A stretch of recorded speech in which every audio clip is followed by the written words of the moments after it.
Hey guys, so we had a mix-up on the video earlier with the audio. We're gonna see if this does it. If not, then I need IT help, and I don't know what's going on. All right, let's get to it. Hey everyone, this is Gern Sumo, Senior Game Designer for NHL 25. Today I'm here to talk to you about franchise mode.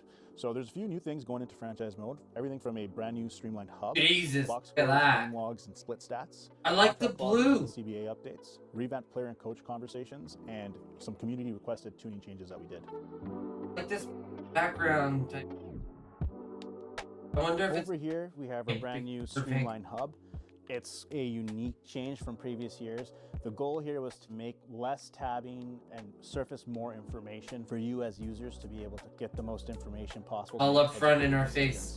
Great. So you'll see a brand new quick links on the left hand side here. Everything that's really important is shown. It kind of had this before in the on a more regular basis Pro. there at your fingertips. You'll also notice a bunch of new widgets that are on the screen. You'll have the projected goalie widgets. I'll show you the goalies that are about to start for that game, as well as on that right-hand side, a matchup widget showing you how you're matching up against the opponent you're about to play. Yeah, there's a lot of information. The conference standings, division standings, your team leaders. I have to go looking for it. Points, defense points, all the way down to rookie and goalie wins. And then you have your league leader stats as well. And then on top of that, we've added the ticker that's in the trade deadline minigame at the bottom, which will continuously feed you information as you go from screen to screen as well. You're able to access the calendar and then also tab through to go through all the various tabs. So what he means is that that one at the bottom is going to always be active no matter what. That allow you to talk to players and coaches. Going into no, it's not there. Never mind. Bring up all the games that are played in the NHL. So all 1,300 plus games, or if you have a custom league, all however many games you've chosen to do. You can go to any game, not just your own teams. You can go to any game and select a game and view the box score for that game. I can view the events that are from that game, who scored, what penalties were there. So what he said was that we could set up each individual player on both teams, and including the 3 stars as well. So you'll get a really good snapshot of every single game that happens in the NHL. And to feed into that stats motif that we got going on, we also have added new game logs and split stats for each individual player. So if I go into Elias Pettersson here, I can check out his full career stats, and you'll notice that there's a new filter that's shown here, which is full career stats. Now you got game logs and split stats.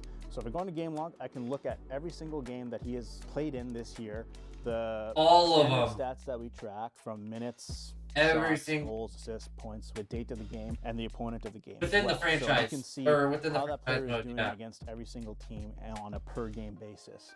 In addition, you can also see the split stats. So you can see their last 10 games, their home split, their away split, their division split, conference, and on top of that, their monthly and then their per team stats. So how they've done against Florida, how they've done against Edmonton, Chicago, etc. And then lastly, we've also added an awards tab to the player info, and you'll be able to view any award that player up here at the top, I'm seeing the same expector ability. So it's not just the last 5 years. If you have with Hut, it looks like most of them are pretty similar. 2010s, all that shows up on this screen and for you to play and look at with throughout the course of franchise mode. It's through all of the one of our biggest requests is we added no move, no trade clauses to the game. In addition, we also overhauled our contract negotiation system to fit that in. I've heard that that's been missing. Come into the free agency screen, you'll see an org interest bar. Every single player has a contract interest bar and an organization interest bar, and those will now dictate whether or not a player will want to sign with your team. So if a player has a low organization bar, you may need to convince them to actually join your team. Those 2 bars dictate and change who you target in free agency, because it may not be possible for you to get the best free agent, because they may not like your organization because of the taxes that you have, the market size that you have, your status as a contender. If they want to be playing on a championship team and you're a rebuilder, they may not want to join your team. Now, you can offer them other incentives. You'll see promises on the bottom right-hand corner and player requests. Certain players will have requests that they that's cool. On the top line. power play or playing in the first line. And you'll also be able to give out clauses. So you'll see that you can give out no movement clauses, no trade clauses, modified no trade clauses. You can give out different structures, whether reduced, full. Also goes into into that you talk can to or the cannot coach be and get traded to. them to So move on to different. we've added a lot of depth and a lot of fidelity to the contract negotiation engine that wasn't there before. I'll go into a player that doesn't want to sign with my team currently. Give you an example of what I mean in terms of you have to persuade that player. Now, Sam Bennett here doesn't want to join my team. You're able to do certain actions to potentially win them over. You can charm them. You can gain some organization interest. So it's like the so in this case, it did, which is great. Now you can now talk about the contract or go into the organization and kind of pitch him on the organization. Stuff. So if I go into here, I can now pitch him on the market size and the team status and persuade him into wanting to join my team and forego his expectation of preferring to play in a smaller market like Florida. So in this case, it's very risky to do so. It may negatively affect the organization, which may basically mean I'm out of the running completely. But if I do persuade him and it is successful, I can get him to join my team. So in this case, it's successful.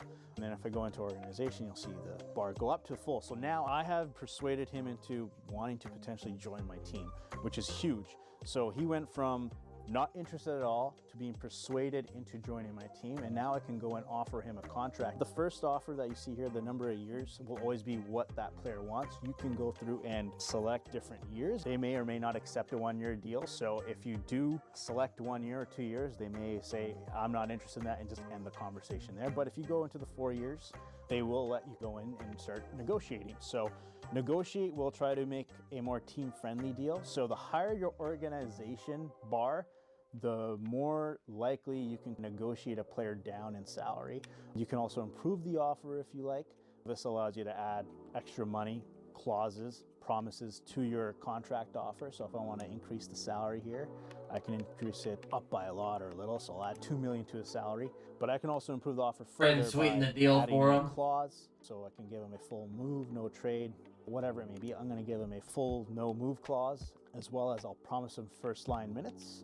So he will more than likely now want to sign because I have given him the world. You can also table the contract as well. So if you think you've negotiated a deal with the player to the sense, but you want to try out and sign another player just in case, you can table the deal.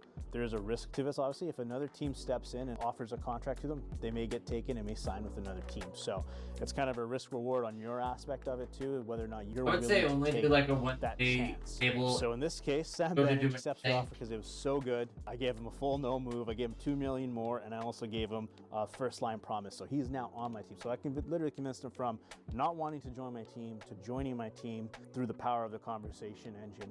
So next up with New conversations. That's awesome. no move and no trade clauses. Obviously, when you want to go and trade a player that has a trade clause, you're going to need to figure out what team they can or cannot be traded to. So if we go into Aaron Ekblad here, you'll see he has a modified no trade clause, and you can go into the new contract info screen that shows you the trade clause, the years that are left on the trade clause, and the teams that you can trade that player to. So on the right hand side, there's a tradable team list. He can be traded to 20 teams, and there's 12 teams that he has a no trade for. So if I go to Anaheim or Boston or Buffalo, he is an eligible player for me to actually put on the trade block. If I put him on a team that he doesn't have a trade clause for, I would need to actually convince Ekblad to waive his no trade clause. So you can go into the trade screen, select the player that you want to trade, and it'll automatically have you initiate a conversation with them. You'll see that I'll have to persuade the player into waiving their no trade clause. If failed, which means I can no longer have Ekblad be eligible to be traded to the Carolina Hurricanes. The other way to get them to talk about their clauses or their options is to actually go in through the new franchise hub. So if I went into Matthew Tkachuk here, I have different options to have him potentially waive his clause or change his clause for the year. I'm able to get him to maybe give me a list of 1 team, 2 teams, 3 teams, or outright waive his no trade clause. So I'm going to ask him maybe give me 1 team that he would want to potentially go for. And in this case, he actually did. So now I can go into Matthew Tkachuk's player card and figure out who he actually wants to be traded to. Now you can see that he has a modified no trade clause, but going to his contract info, he wants to go to the Montreal Canadiens. So I can now add him him to the block for the Montreal Canadiens, and then you'll be able to make a trade. The conversation engine allows you to kind of have a little bit of flexibility and how much you want that player to waive, whether it be a fully waive their clause or to kind of select a certain amount of teams. And it allows you to Makes get a sense. riskier or less riskier option to give the player Gotta try and some convince agency on as well. everything. Otherwise, team basically. There's a bunch of money. Another new feature that we've added is our brand new conversation engine. You've seen a little bit of it in the no move, no trade, but we wanted to make every conversation feel important and have a meaningful impact on your team. So gone are the ice time conversations where players are complaining about things. It's now more of a proactive system where you are now assigning players goals or trying to make that player better or try to fit into your system as you need to. If I go into Korchinski here, you'll notice that there's two options for me to select from: season goal or on ice play. Each of these has their own subset of items that you'll be able to select through. For season goals, this actually influences player development, something that in the past you as a user didn't really have a lot of influence over. Now you will with season goals. So you can select a season goal. You'll have two options of short-term goals. So these are half season goals. They're shorter goals and they give you less of a reward potentially. And then we have long-term goals, which allow you to perform a stat challenge, an award challenge, and then an X Factor challenge. These challenges allow you to give a player potentially an X Factor ability, whether it be a zone or a superstar ability. Award challenges are asking a player to win an award, and by winning that award, they may gain attribute points as well. And then you have stat challenges, which you may ask a player to score X amount of goals, assists, plus minus or block shots, and they will gain potential ratings impact onto themselves based off of completing that goal.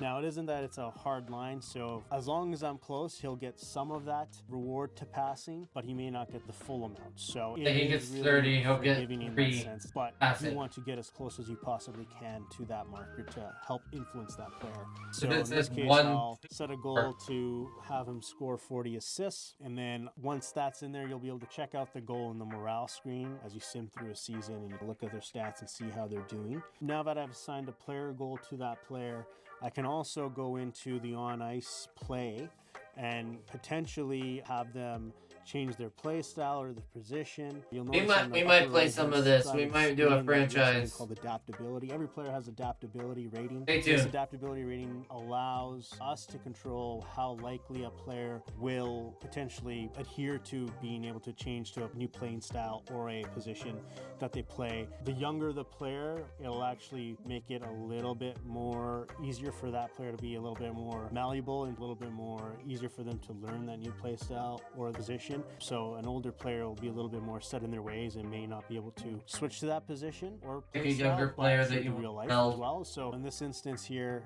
we're able to look at these two options of playstyle and position. I'll select to change his position. It'll give me options to be either straight up, change him out of left defense. I can move him to right defense as well. These are both persuades and they have different factors that weigh in. So in this case, I want to add a secondary position to lower his defensive awareness rating, the harder it will be to convince him. If I want to change his position, players with higher defensive awareness rating will be harder to convince. So players that are really good at defense, they probably don't want to move out from defense. But if the player has a lower defensive awareness, you may be able to get them to change to a forward. Here I'll ask Korchinski to change his position. So in this case, that persuade failed. In many cases, the persuade may or may not work, but you do have the ability to change a player's position and play style. It all has a multitude of different factors that go into it. Again, we really wanted to give you as the user the ability to have more fidelity, more control over the players to fit within the system that you're trying to build. So in addition, you can also talk to your head coach. You can talk about your preseason or your game plan for the team. And these essentially are buffs to your team that you get for the season, whether it be conditioning, strength training, skill training, 5-on-5 focus, power play, penalty kill, video session. So all of these will have different buffs and debuffs. I've selected power play. This will give my team a goalie all the time for the power play, but also have a debuff on my penalty kill. So in this case, I got him to adhere to that preseason focus. I can go back in and talk to him also about the game plan that he has. So we can talk about preferred lines. He is locked until the regular season, and I'll get into that as well. Ice time allocation is also locked until the regular season, but this will allow you to allocate whether or not you want your team to roll 4 lines, 3 lines, top heavy. It allows you to kind of manipulate that and have the best possible situation for your team. So now that we're here in the regular season, I'm now able to chat with my coach. So if I'm in the edit line screen, I can hit the Y button to go into strategies, and then bring what up I the saw coach there, card from here. so we're gonna go back just Best possible to chat with. Is when he clicks So if over I'm in the edit line screen, I can hit right here, it still overload these freaking sliders. They stuff, but it still looks like it's gonna the Y button to go into sliders and stuff. strategies. I just hope they and bring up work. the coach card from here. I can go into this meeting availability and then chat with the coach about their game plan. So I can now talk to them about their preferred lines or ice time allocation, as that's no longer locked. I can get them to potentially change those things. So in this case, I want him to reorganize or lock players into certain lines. I can now do so. I persuaded them into being open to it. If in the instance where it fails, you can still force the coach to go through this flow. You will lose morale as a trade-off, but at the end of the day, you are the GM and you hire the coach, so you are able to brute force your way through it. So in this case, I want to look at my forwards and I want to have my line 2 center be Elias Pettersson. So if I go into line 2 and center, I can now lock in Elias Pettersson as the center for that line. Now I can also make his left wing. In this instance, I'll just put Jake DeBrusk. And then if I go into that line screen again, you'll notice that when I hit best lines now, those players should now get into that slot.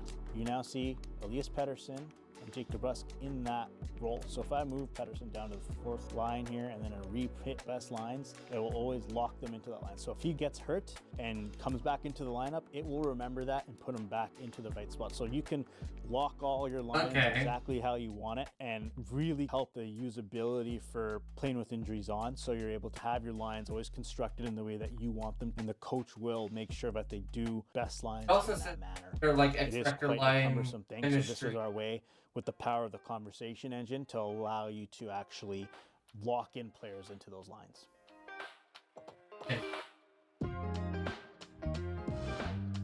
Another feature that we added to really help the roster sharing community was the addition of draft picks to the player movement screen.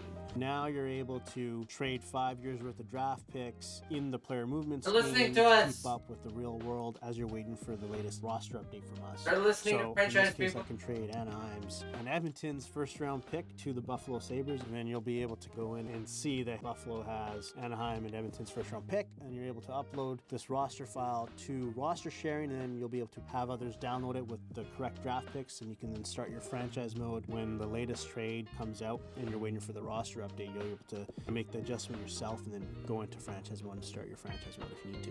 That's a big change there, as well as we've added a few more elite potential prospects into the draft. Make the league as you get later into later years, refresh that player pool, have the overall be around the same that's as cool. well. So we added a lot to franchise mode this year. We had a lot of fun working on the game, and we can't wait for you to pick up early access on September 27th. Don't forget to go get your copy.